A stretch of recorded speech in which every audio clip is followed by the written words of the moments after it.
I'd like to call the February 2020 meeting of the Human Rights Commission to order. First item of business is we need a secretary pro tem. Chad has agreed to serve as our secretary for tonight. Is everyone okay with that? By assent? Okay. Yes. Good. Second item of business is to approve the minutes from January 27, 2020. I'll move to approve the minutes. I'll second that. All in favor to approve the minutes from January 27, say aye. Aye. Minutes are so approved. We're going to make a change in the agenda. We're going to move up our guest speakers and allow them a chance to talk right now. So Julie Hawker and Sue Kimmel. And she has a PowerPoint for us as well. So Put my glasses on so I can read what I'm writing go here. ahead. Thank you so much for letting me come and share today about this program called the Welcoming Communities Project. It is a program in partnership with the University of Minnesota Extension, the Center for Community Vitality, the Greater Mankato Diversity Council, and the Region 9 Development Commission. It's funded through a grant through the Blue Cross Blue Shield Foundation Healthy Communities Grant. These are a couple of my favorite quotes that I use. I've worked for quite a while with the diverse population in the Mankato area. Diversity is being invited to the party. Inclusion is being asked to dance. Equality is giving everyone a pair of shoes, but equity is giving everyone a shoe that fits. This project grew out of an earlier initiative that was called the Rural Equity Learning Community. We called it RELC. It was done in a couple of years ago and in the Mankato area, and we brought together 7 different small communities outside of Mankato. It included the St. James, Waseca, Janesville, Fairmont, St. Peter, and they all came, and we had a variety of different topics that were covered over once a month for 9 months. And during that time, what we were doing is really helping the communities understand that the demographics were changing in their towns and that the faces, there was a diverse population that was moving in their areas. And how do you help them stay? How do you help them feel as though they're part of the community? We asked the questions like, what is diversity? And how is it different than inclusion? What is equality? And how is that different from equity? So the definitions were different, and we wanted them to look around the room and see who's not at the table. What population isn't here today? And that's what we took that program in the spring of 2019. We brought participants from that RELC program, and we put together a baseline assessment really geared towards community readiness to see, are there other communities in southern Minnesota that are ready to start looking at those same things and recognizing that we need to have other people at the table? And so that Welcoming Communities project assessment was done last November with the communities of Sleepy Eye, New Ulm, and Springfield, and we held the meetings in Sleepy Eye. And we had conversations that were done about what is equity, what is inclusion, how do you make yourself more welcoming from all sectors of a community, and we're going to look at that in just a moment. And we identified areas where there may need to be some changes made. Again, it was coming from the population represented that night. This is a demographic by city region. It's kind of small. I'm sorry it's not any bigger for you to be able to look at, but if you were able to look really close to this, it had the communities of Sleepy Eye, Springfield, and New Ulm listed. And it listed that this was done through the American Community Survey, which is part of in 2018, and it estimated about the different ethnicities that actually lived within your communities. And in the New Ulm area, it noted that you had 487 people of Hispanic or Latino background that lived in your town. It also listed that 44 were Black or African American, 14 were Native Americans, and 117 came from the Asian descent. those were all numbers that came through this program. And when we went through this program and we, so you can see here that the Hispanic Latino community is one area that is really growing in all three of these towns. And you can see where New Ulm is. You had 3.7, so almost 4% of the population are from the Hispanic Latino community. This is a report that was generated after we had the assessments done last November.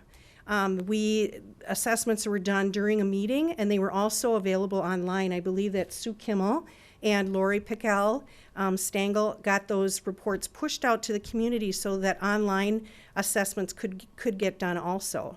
And so if you look at this report, you can see that there were 7 different sectors that we looked at. We had the school system, we had healthcare, law enforcement, the local government, nonprofit organizations, the religious organizations, and the business community. We had 223 people that completed the assessments, and within the New Ulm area, 66 of those were completed. Some people completed more than one of the different sectors, and so you can see looking at the New Ulm area that the law enforcement only had 5 people that completed that particular assessment. But in the school system area, you had 21 people that completed that assessment.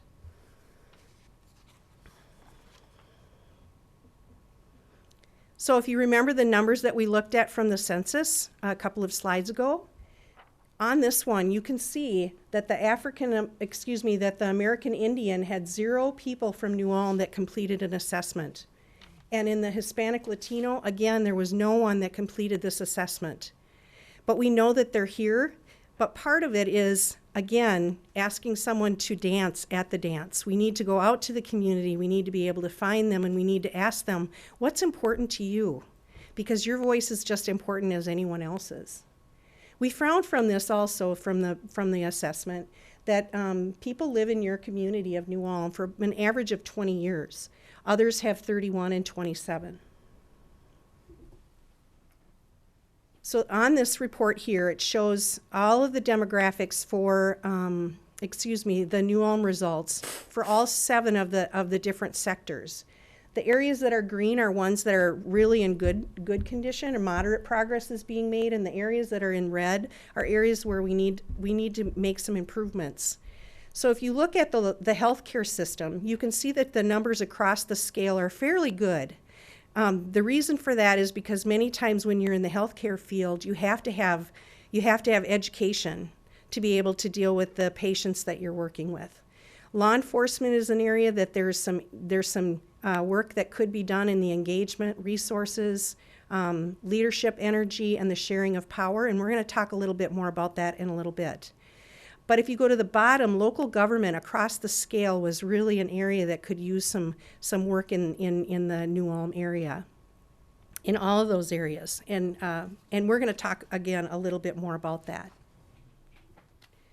So the first area, again, looking at this, you can see the first column is awareness, the second one is engagement, the third one is resources, fourth column is leadership, energy, sharing power, and then policies and practices. So we're going to talk about each one of those briefly. And here's the assessment one. In the assessment area, assessment means the sector is aware of the need for inclusion efforts. The sector also provides opportunities for training about the new cultures. And the last area is there are opportunities in each of these sectors for long-term and new residents to come together and to learn from each other. So again, you can see where the highest scores came in and where the lowest scores came in.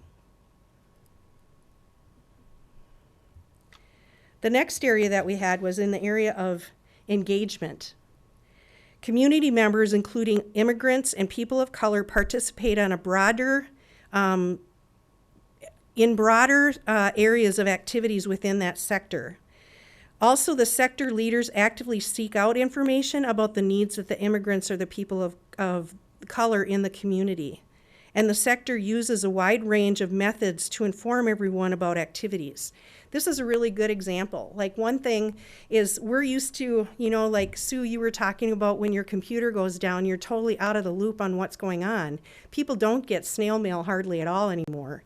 And even with emails being sent, we assume that everyone is able to read those, but sometimes they don't. Their day is so full they don't get it. Some communities don't use email. Some communities, like the Hispanic Latino community, they text, or they use Facebook, and they send invitations through Facebook in those ways. And so we have to understand that just because this is how I communicate doesn't mean that that's how everyone else communicates. So this is helping us to understand we have to look at those different means of communication. Resource measurement. Each of the sectors access resources from inside as well as outside the community to support inclusion efforts. So again, you're learning and brainstorming inside your own community, but you can also pull best practices from communities like St. James that use this program and learned how to build bridges between all the populations that live in their town. Another area is there are strategic and action plans in place to address inclusion, making it intentional that inclusion is being done in your community.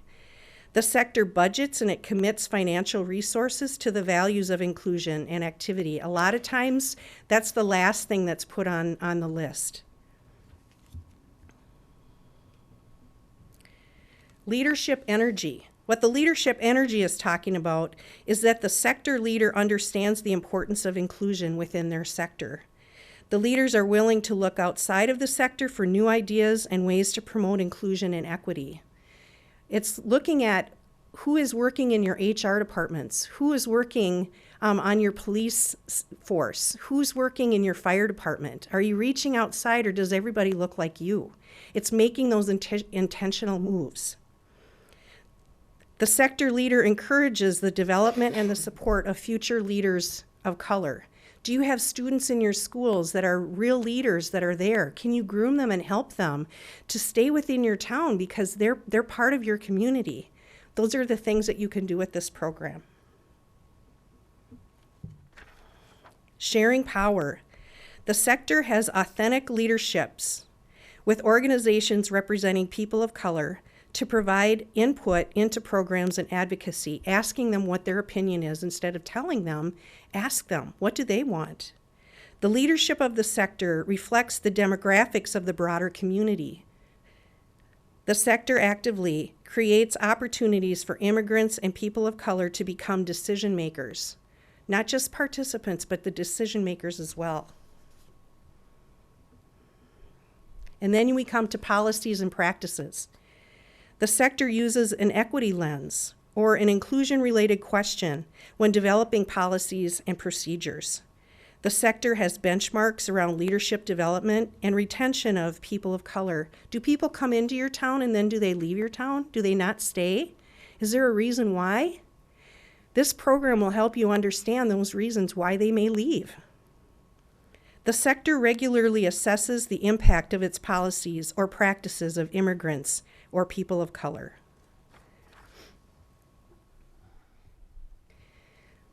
This last graph that we have talks about the response comparisons between the people of race and those that are not of color. We had 223 responses or assessments completed, and of that, 178 shared with us what race or ethnicity they came from. 160 responses were from white people, and 18 came from people of color. And so if you look at the burgundy line on this, it shows that the answers that came from the white community, and those that are in the bright red area are from people of color. And so you can see that the responses were even less for the people of color.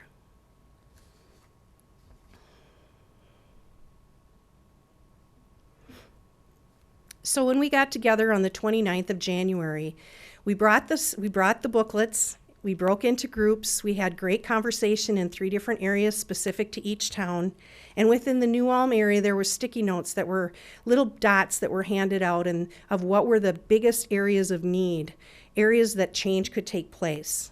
And some of the things that came up, I ranked them by the number of dots. And some of them were in the nonprofit area, have the best intentions but don't always have the right people at the table. Or there's an issue, there's concerns with transportation and housing needs. Our perception of what people may need may be different than what really is needed. In the business area, there are many barriers with daycare, transportation, or looking at family dynamics. In local government, it was truly recognized that there needs to be a cultural change. Other areas that bubbled up to the surface is to appoint diverse people to boards and commissions. Or again, lack of childcare. In the school systems, there needs to be more diversity in upper management levels. In the healthcare field, there need incentives to bring diversity into the workforce. In the religious field, sector, it's easier to put money into mission than it is to open the doors and be more welcoming. And in law enforcement, police need more positive interactions with community members. This came from people from your community. One of the last questions that was asked, the group was asked, well, what would happen if we acted? And what would happen if we didn't act? And so they said if we acted, we would have quality, affordable daycare. But if we didn't, we would lack that. If we did we would have retention and recruitment and reliable employees instead of losing our workers. We would have young families that would move into the area. But if they don't act, there's no chance for employment and there's lack of engagement in the community. There's an overall well-being versus a loss of businesses and small businesses within your town. If they did act, there'd be mental health and less stress, but if they didn't act, there'd be less educational opportunities for kids. If they did act, there'd be better outcomes for kids, or maybe there wouldn't be any children at all if they didn't act. And if they did act, there would be after work and off hours of things to be able to do. These were the findings that came from the assessment results. And so I asked the question and I wonder, so what could the Human Rights Commission's next steps be? What could you do? Could you have people attend monthly cohort meetings? Could you attend those monthly cohort meetings? Again, we've got a couple that are coming to the meetings. You truly learn about the people that are at the table with you. There are other things, the New Ulm Forward group and the meals that they're having, their monthly meals that they have, or the diverse book clubs that they're having that Sue and her group have been doing. Those are ways that you build relationships with people. And takes time to build friendships. Takes time to get to know someone's family. But once you know them, all those other things kind of fall away. You learn about their cultures, they learn about yours. When there's crisis, you learn to be able to talk and share those disagreements or things that you don't understand in a really much better way. And that's how communities really can build. I know that there's the National Night Out that takes place. Those are some things that you could do also.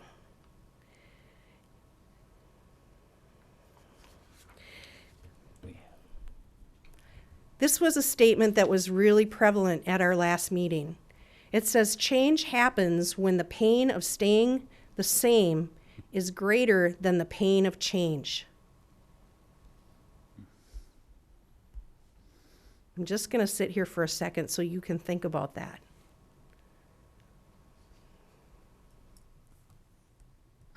Your community is no different than any others. They feel the change coming, and it's like you get to the tipping point where you know you have to do something. And I want to share with you that some of the communities that we had this program work, that went through the program before, we did an assessment. That's what this is. I pulled this down, and I thought it was so interesting. There was a pre and a post assessment that was done for the people that attended the meeting. And 69% after they went through the program recognized the difference between community engagement and other processes. 69% were able to examine key concepts and definitions related to diversity, equity, and inclusion.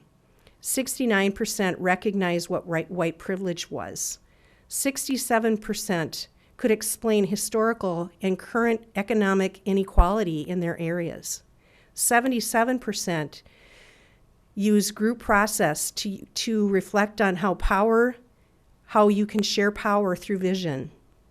And 92% learned lessons from other community groups that came and shared their inspiring stories of how they brought change.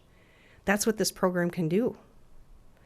And so within this program, some of the things that happened, in St. James, they wrote a book called My Story, Your Story, Our Story. And it was about the immigrant stories, whether it's a person that they were German and they moved, or if they were from Mexico and they moved. This book was filled with stories about people from their community. They now hold a multicultural fiesta every summer. They also had 17 community members that participated in the rural equity, in the Welcoming Communities program, in the pilot program. In Fairmont, they started to put articles in their local newspaper that were written in Spanish. They started an Inclusion Starts with I movement to create a positive, inclusive world and work environment for those that were in their community. In Waseca, they used the demographics in this, in their community, and they were able to apply for a grant to send one of their local police officers to the National Black Police Association conference. The St. Peter community worked with the St. Peter Islamic Center and helped them to put a float together in their 4th of July parade where 10,000 people were able to see this float going down the street. And the Islamic community was so honored because many of them are American citizens, and this is their country as well as anyone else's. They also were able to receive a grant from the Blandon Leadership Program, where over 50% of the participants needed to be people of color. So these are things, it's a ripple effect that can actually happen within your own community. So I share those stories with you today, and I want you to know we want you there. We want you to come. We want you to come and learn. We want you to ask questions. We want you to make friendships. It's going to be held once a month. It's being held this Thursday evening. Once a month, we're going to get together for 3 hours. There's going to be a dinner that's provided a half an hour prior, and you're going to be able to get to know people and be inspired. So it's going to run February through May, and then through the summer months, your community will go get together and they'll have a project that they'll do. And then in September, they'll come and they'll share the project, and we will have some of our grant funders there that will be able to see what you've done. And you can ask them questions on, we're thinking about doing this project next. Would there be any grant money that would be available? And they can help you informally talk about, yeah, you might have a chance with that one. You should go ahead and apply for that, or go ahead and fill out the application form for that.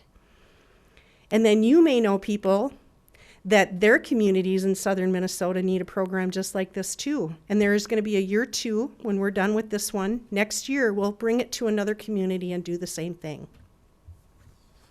And so with that, I just want you to know it's a line in the sand today, and it's a learning experience for all of us. It's nothing to be ashamed of. It's just one of those things that you only know what you know, but every time you go, you're going to learn a little bit more and a little bit more and a little bit more. And when you have coffee or you have dinner or you have a glass of wine with a friend and they start talking about things, you can say, but hang on, I was part of this. I was involved in a group, and this is what I learned. And then you're going to be able to share those stories firsthand with them. So I hope you're interested in joining us. Sue, do you have anything you'd like to share? Can I say something? Yes. Just, I had read that this was going to happen and a little bit about it. And clearly we need work, a lot of work, and it takes a village. Uh-huh. But this is much more disappointing in the people that we rely upon to give us a strong, safe community, and all of them are failing us. They're failing everybody. And it, especially with the local government, when we're trying to make change, when you have the people who don't care, don't want to know, and don't plan to actually make the changes and are just there for lip service, how? Mm-hmm. How do we do this, especially when they don't want to know what they're doing wrong? One of the things that I was involved in another program in Mankato called the Tapestry Project. We worked with the local police officers. We work with civic-minded people. And we got together again for like 6 weeks. And we learned different themes each night. And the police officers were required to go to one meeting. One meeting. Their chief said, you got to go to one. You don't have to go to any more, but you got to go to one. And they would go to one. And after that first night that they were there, they said, can I come again? And they would come again. And they went through the whole program. And what it did is it taught them about relationships with people instead of having these preconceived ideas of who they are and what they've done. And they're just taking my money. And no, you build relationships. So it really has to go back to that policy and procedure where it has to be HR departments and managers of, presidents of organizations saying, no, I want you to come to this and I want you to bring it back and I want you to share it with us, what you're learning. So that's how I would do it. You can't shame anybody into doing it. You have to help them to know, come and just be a part of it. You're going to learn something different. I did not grow up in New Ulm. I didn't grow up in Minnesota. I've been in New Ulm for 20 years now, and I am still not a New Ulm person. It's very obvious, and people will definitely tell you that you're an Ausländer. And I have also had multiple friends, minority groups of friends that are here, and they leave as quickly as they can because they don't even want to get involved because it's just such a harsh environment. So how do we bring diversity in, but then keep them here when the community itself is not accepting to begin with? And their forms of diversity are, well, Hanska's got some Norwegians, and we have that Irish parade.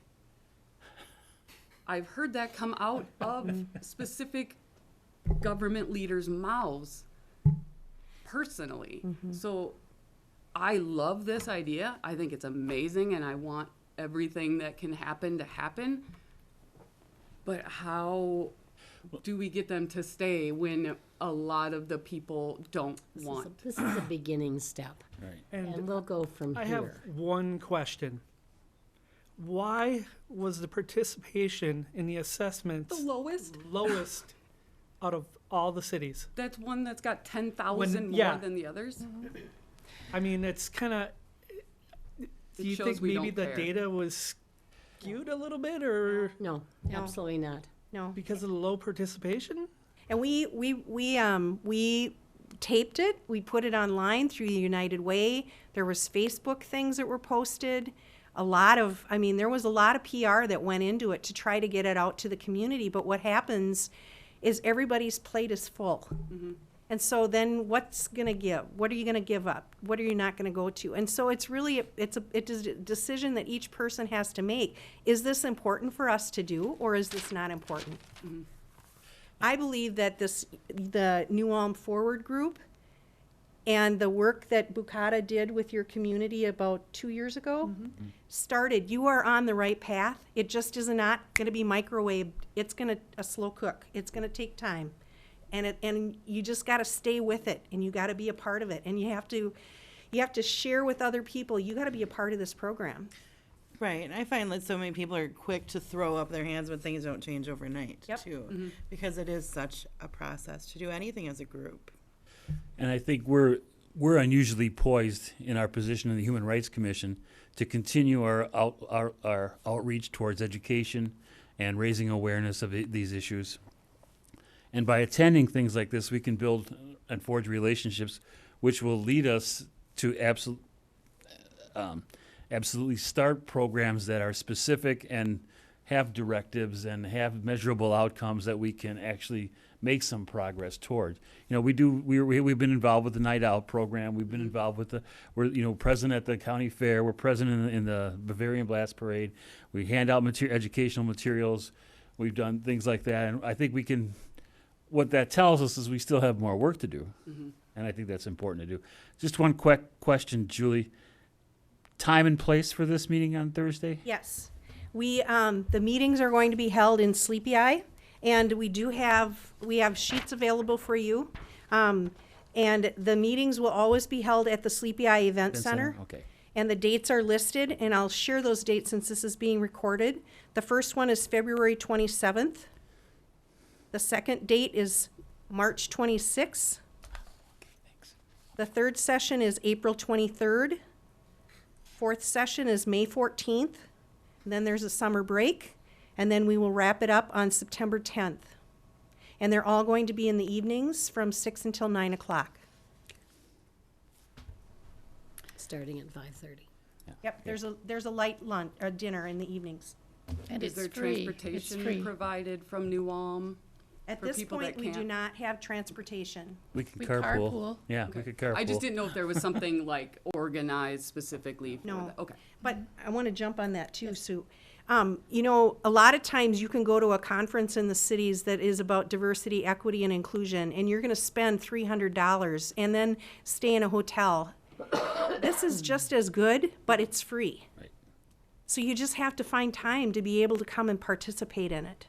We want to make sure that you attend at least, there's 5 sessions. We want to make sure that you at least attend 3 of those sessions.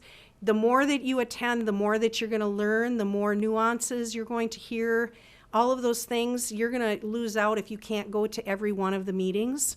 But if you have to miss 2, if there's a sick kid at your house or you've got a meeting out of town, we understand that. But the more that you can attend, if you can't attend 3, then this probably would not work for you. But we would love to really have you come. Thank you, just- Julie. Thank you. I just wanted to mention briefly that I am a part of New Ulm. I am, have been a part of New Ulm for a long, long time. I've been part of Brown County. I was born in Brown County. So Jackie, I just want to address some of your concerns. And I think when you look at the fact that 66 people completed this survey, that tells you that there are 66 people that were interested enough to complete that survey. But most of the applicants were at the meeting as part of the Welcoming Communities project. And the special part of it was we discussed awareness, for instance, with the group. We talked about, okay, what is it? And then we rated the areas that we were familiar with. I am familiar with education, so I only completed that part. And most of the people that were at the meeting went to their different groups. The religious organization people, they were in a group. Law enforcement was in a group. Education was in a group. Larry, you were part of that. And Sue, I think, too, you were part of my education group. And we completed surveys then. But then the survey was also online. There were a few people, I suppose, at our group that also completed another sector. But I do think that even though there were fewer people that completed it, in my field, in education, even though I'm a retired teacher, if there's one person that tells me that, you know, there's areas in which you could improve, maybe that person doesn't like me and maybe I wouldn't take it seriously. But if there are 5 or 6 people that tell me that I am not doing my job, even though I work with a lot of different people, that is important to me. So I think that we really do have to look at the fact that there are people in our community that are saying something about the different sectors. And for me, the areas that really came out was the local government, our law enforcement, and our religious community in New Ulm. So I started to think about that. What can we do? And I met with someone from our local government and sat down with him at Lola's and went through the survey, and his honest response was, Sue, I had no idea. And I think that that's where we're at in New Ulm. We don't really realize, if we're non-inclusive, we may not realize because we might be really busy doing other things. And maybe we're busy with our families or our sports or, you know, whatever we're doing. But working with New Ulm Forward, I have learned that in order to establish relationships, we need to sit down and have conversations with people. And sometimes that's, you know, a little bit frightening. I have to be real honest and say when I knocked on my first door, they didn't know I was coming, but I decided I needed to welcome and I was a little nervous about it. But after you get to know people and you start to establish relationships and you begin to eat together, do things socially together, assist where you can. It's not really like, it's not at all like, do-gooder stuff, or it's not at all like, here's a coat. It's cold here in Minnesota. It's really about establishing relationships, and that takes time. But I really encourage people to begin to establish those relationships and think about not only your New Ulm boundaries, all the cool things that you do, and of course, we're speaking to the choir here. Your hearts and minds are in the right place, or you wouldn't be on this commission. But we all need to step outside our comfort zone and begin to realize that in order for New Ulm to expand and prosper, we need to be welcoming to all people, all ages, all races, all identities. We need to welcome them. And we begin that by establishing relationships, all of us. Now, I have to be real honest and say that as I'm working with this group, I've been part of the group since the beginning, New Ulm Forward first, and then now part of the Welcoming Communities Project. And there are people from each sector coming to our programs. The ones that we really could use more people to join us is the school system and the religious community. We don't have a lot of people that have volunteered to come and spend some time with us, but we need them. We need them desperately. So if you know people who are willing to come and join us to the monthly meetings, please ask them to come. It's important that they receive that education. But again, I think New Ulm is just beginning to think about it. And that's where we're at. And we're going to celebrate that. And we're going to celebrate the fact that this is a baseline. And we have a lot of work to do. We do. But we need to think about it as a baseline. And where do we go from here? I'm going to be talking with you again in April. New Ulm Forward and the Human Rights Commission will be talking. The Welcoming Communities Project is going to come up with different things that we can do to make sure our community, New Ulm, is more welcoming. That group will come up with a project or more than one project, but the Human Rights Commission and New Ulm Forward also need to continue to establish some of those relationships. And it's happening, and it feels so good. I can't tell you how I feel like I have made a lot of new friends all of a sudden, and that's a great thing, but I also feel like I know a lot more than I did a year ago. So I am glad you're there. I celebrate all of you. I appreciate what you do. But like you said, we have work to do, and New Ulm, we're going to start because we have to. We care about our community, and we need to start welcoming all. So thank you. Thank you both. Thank you. For all the work Thank and you. everything. We appreciate it. Hope you can join us. Okay. Do my best. Thank you, Julie. Thank you, Sue. Anybody have any questions before we let them leave? Just gonna get my flash Okay, drive. go ahead. One more thing. When you, I guess maybe. Yeah. Get to the mic. I just want to show you, I just want to explain this booklet a little bit, the parts that are really, really informative. As I've been going through this with other community members, you're going to find that each section has comments, and I found that those were really interesting. Like, I am in the school system, and I'm looking at awareness, and it says, what did the focus group have to say about our school systems? And then there are comments there. I'm on page 4 for those that have a book. When it talks about the focus group is the group of people that were present at that meeting. This is what they said. And then if you turn the page, then you see the survey comments. I'm now on page 6. You see the survey comments. Those are the comments that people that took the survey had to say about your sector. So, the survey comments said this about the religious organization. Those are really important comments because that's where we start. And I'll be talking to you about that in April. Here's some of the comments. What could your group and my group do to work together? So maybe within the next month or so, if you could get a paper copy or an online copy and read through all those comments. And then the thing that really comes out, we really need to think about that.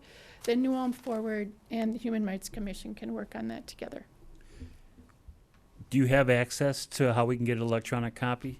Yep, go ahead and get a hold of United Way, or Sue has a copy also. No, I mean an electronic copy? They Okay. have that. I will send you one. Okay, all right. Good. Paper It would be copies that, easiest if you would send it to Lisa. Yeah, and And then then Lisa can Lisa forward it to us. We'll forward it to all of us. Right. okay, sure. Then Lisa it will Grathwall, be- if you need, I'll send you her email if you need it. Okay, I can look it up. Okay, I will do that. Okay. thank you, Sue. Thank you. Thank you.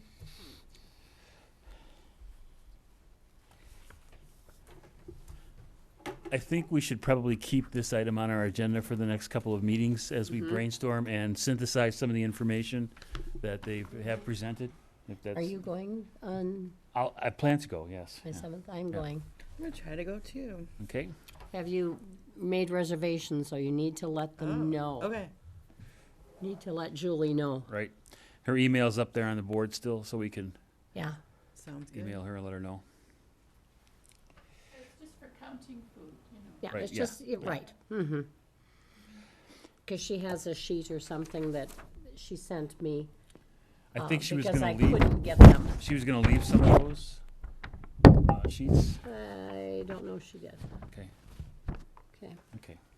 I will send you Yeah. that as well. Sounds good. Thank you, Sue.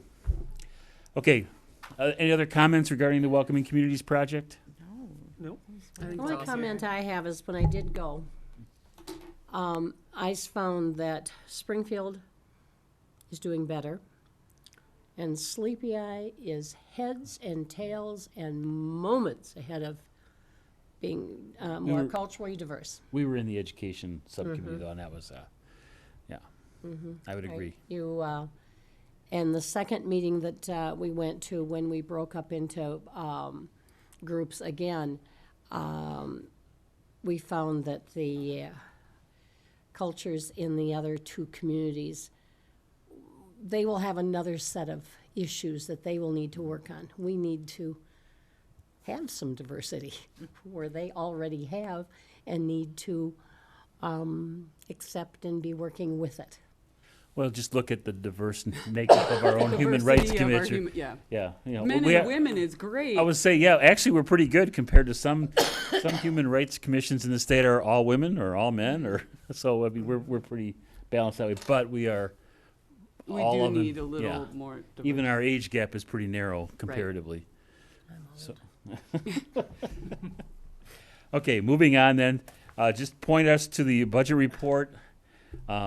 I don't believe we had any expenditures in the last month since our last meeting, so we're still at 100% of our budget at $8,750.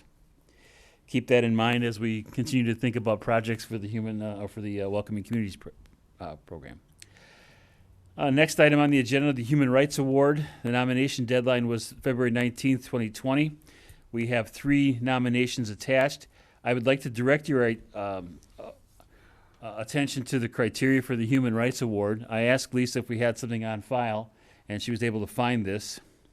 And so if you just turn to this, I think just for the record, we'll read the first part of that. The recipient of the New Ulm Human Rights Commission Annual Human Rights Award should be an individual activist, organizations, or businesses in the New Ulm area that have worked towards social justice and the betterment of life for a protected class. A person or organization that has made a significant contribution to the preservation and advancement of human rights. And then they go on to define human rights are considered fundamental rights that humans have by the fact of being human and that are neither created nor can be abrogated by any government. These include cultural, economic, and political rights, such as right to life, liberty, education, and equality before law, the right of association, belief, free speech, information, religion, movement, and nationality. And then below is the list of protected classes according to the state of Minnesota. Include race, color, creed, religion, national origin, sex, marital status, familial status, disability, public assistance, age, sexual orientation, or local Human Rights Commission activity. So just so we have that in the back of our heads as we're beginning to discuss our 3 nominees for the Human Rights Award. I trust you all had a chance to look at the nominations. No, I haven't, but that's Okay. right. Just go ahead. go ahead and take a moment to open them up. I think they're linked fairly easily.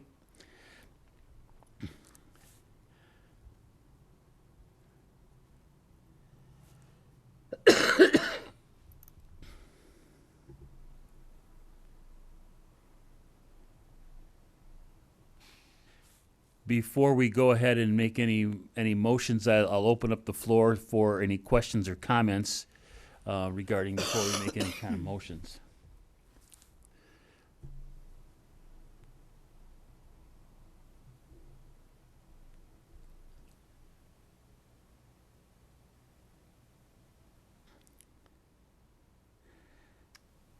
Lisa did a nice job of putting the materials together for us, for make it really easy to prepare for this.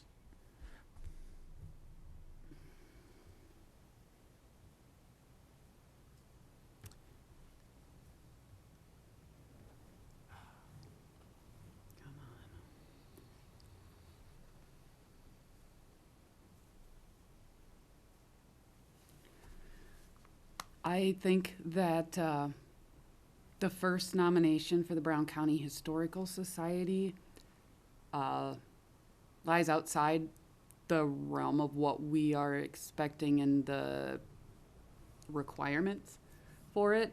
I also don't really see or can't connect the two of the human rights or social justice from that to what we are looking for as well compared to the other two nominations. This seems like, and what they did is a great thing for Minnesota history, especially at that time of our country.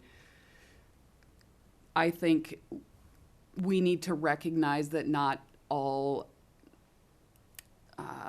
human rights should be as to what good we brought around for the Europeans.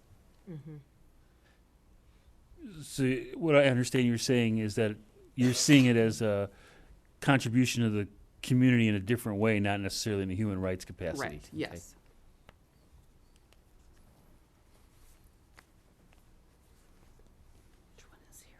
Any other comments or questions? I think that the New Ulm Forward embodies everything that this award is meant for. I think that there may be no other better choice right now, the way we stand and what we want for our community to grow, like what we heard from the welcoming committees. That there is honestly no better choice, in my opinion, than New Ulm Forward for what they are doing for everyone to assure that we are able to be inclusive and a great place for everyone, no matter what or where you're coming from. So are you willing to make that a motion, Jackie? I move to award New Ulm Forward the Human Rights Award for 2020, or for this Human Rights Award. I nominate, or that's, yes, you get For what I'm saying. 2020, yes. Yes, thank you. I'll I second that one. second the motion. We're all seconding do. it, yeah. Yes. So I Second assume by all in majority. favor of granting the Human Rights Award to New Ulm Forward, say aye. Aye. Those opposed? Motion's carried. The 2020 recipient of the Human Rights Commission Human Rights Award will be New Ulm Forward. I'll make sure to contact Lisa and get that information to the people. In the meantime, what that means, what that now triggers, is that the events committee.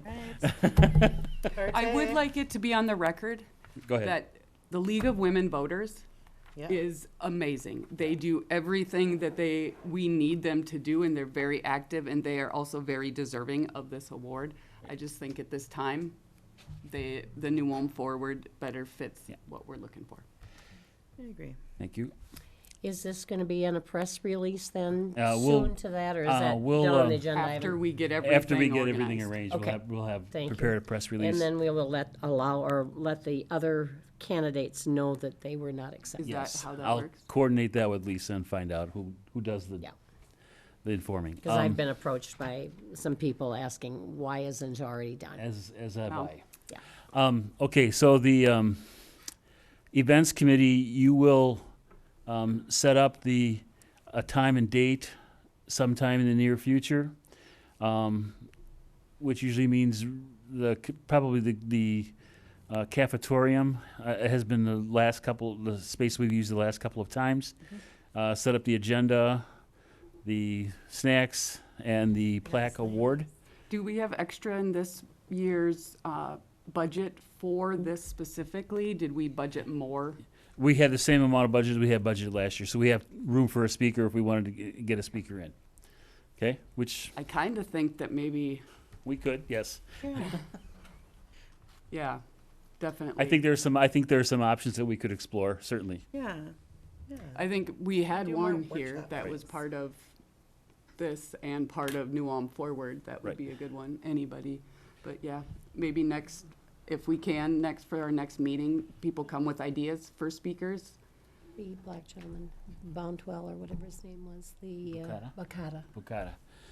part of the. Yeah, one of the speakers that we had at the Welcoming Communities Project was out of Mankato, Bukata Hayes. Mhm. So I think most of us have met him in one capacity or another. So it's a possibility, but that could be a committee can Decision. talk about that and bring some recommendations and maybe contact us for all And that committee, people are, the event committee. I'm on it. and The Chad, three of us. Jackie. Yeah. And is Dan on that one? Or Diane's on it too. Diane's on. Okay, I know Diane. there are 4. There can only be 4 because and Quorum. quorum, Jan. yeah, issues. The open Who's the other meeting. one? Jackie, Diane, and Chad Chad. And, Okay. And D. and me. and Yeah. Deanna. Okay. So if we could maybe get something arranged or have something to report on for the next meeting, that would be great. Yes. Right. Now, what's the deal? Does Lisa have to? I think we can schedule outside of, Right. because it's not a quorum, so the Alright. public Right. isn't Right. Okay, part so of we it. can do that. So Right. we'll get that and, Sounds yeah, good. and we'll let Lisa know it's happening, but it's not something And that has to be I'll announced talk to Lisa ahead of tomorrow and let her know, and then we'll find out the contact people, et cetera. Sounds good. Who you can contact. I think you have one you can contact here, at least to give you a start. Yes. Okay, any other questions regarding that? Events committee? We'll move on to the education committee, just by way of report. All the materials have been dispersed to all the schools. Wendy and I took them around to the schools, talked to the administrators for the poster and essay contest. The schools I visited were very receptive, so Can you, just for everybody, what is the requirement of the topic for it? The theme. What's the name of it? it was in the minutes, wasn't it? I think so. Yeah, though I don't want to get it wrong. Okay, nope, that's fine, I'll Yeah. grab it here.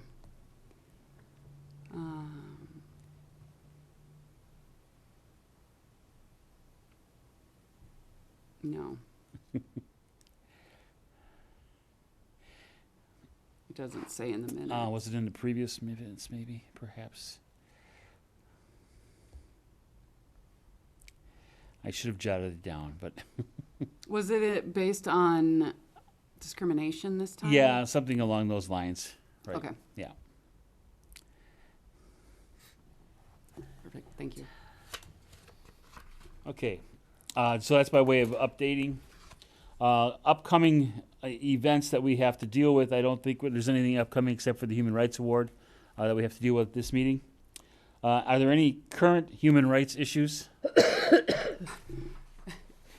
Yes, tons of them, but not. Apparently not. Well, I think the interesting thing is, one of the things that we've done here on the Human Rights Commission is our welcome signs, which fit in very nicely with the Welcoming Communities project, I think. Yeah, I mentioned several times in here. Yeah, I think that's something that's been ongoing, right, Jack? At least over 2 years Yes. we've been doing that. Yes. Yeah. I don't think it's quite fair that the whole local government gets credit for the Human Rights Commission signs. But we okay. are mentioned, the HRC We are, yes, is we mentioned are as mentioned. responsible for those signs. I just don't want to be included in this all these red boxes. But we are the bright spot. We are the bright spot. We're pink. Okay.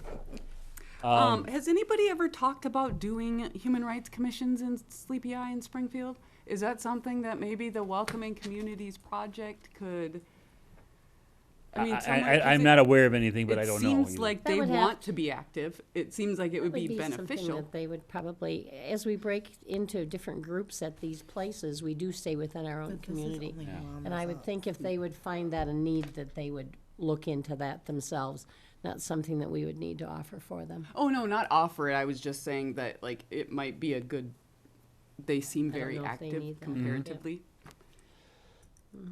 And they may have one that's indirect that I'm not aware of. Sure.